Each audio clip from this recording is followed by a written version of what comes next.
Richard Armitage is well known for his appearance in television shows like Spooks, Robin Hood, Vicar of Dibley and Strike Back, and for blockbuster movies like Captain America and the Hobbit trilogy, and I'm hearing rumours of a tornado disaster movie. However, Richard is currently starring as John Proctor in Arthur Miller's modern American masterpiece The Crucible at the Old Vic Theatre in London, and he's here with us. Yes, he is. Yes, he is.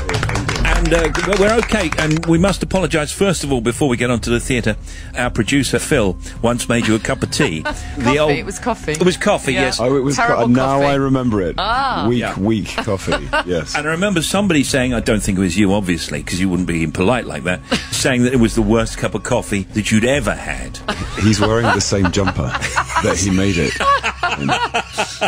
Let's not make it about him. Look, yeah. Oh, thumbs up, everybody. Now, for anybody who has not seen The Crucible or doesn't know, obviously it's set in 1692, and it's about the Salem witch thing. Just explain the plot a little and who you play. Yeah, in 1692 there was quite a specific outbreak of hysteria in a village in Salem, Massachusetts, whereby women and men were being cried out as witches, and many of them went to trial and hung. And it was quite a specific time that Arthur Miller had picked up on, because when he wrote it in the 50s, he was going through something in America called McCarthyism, which was the finger of communism pointing at people, and artists and careers were ruined. So he picked up on this idea.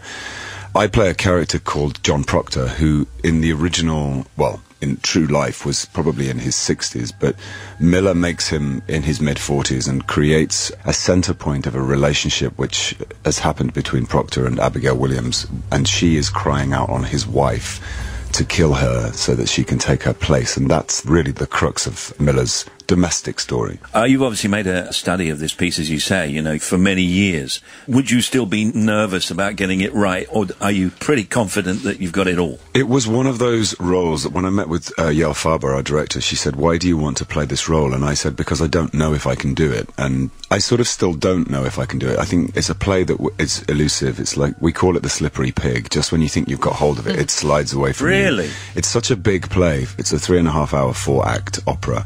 But also the role is something which, to take John Proctor into his own crucible, whereby he goes to the gallows through choice to save his soul from damning himself as a liar in a community, is such a high point to take a human being to, that it's something I don't know if I aspire to do that myself, but I certainly aspire to be a man that could, choose that. But you've actually been away from the theatre for quite a while, so not only is this a challenge for you, but getting back into the whole being on stage is probably a bit different. According to the Daily Mail, it was 13 years. I was so shocked when I read about myself. I thought it was about 5 years, but 13 years have passed. 13 years have passed, and it was the Duchess of Malfi with the Royal Shakespeare Company that was my last experience on stage. But it's not for want of trying and looking, but it just so happened that this particular role in this play with this director in that theatre, the way that the theatre's been configured in the round, was just one of those things I couldn't not do. Great actors like yourself, love.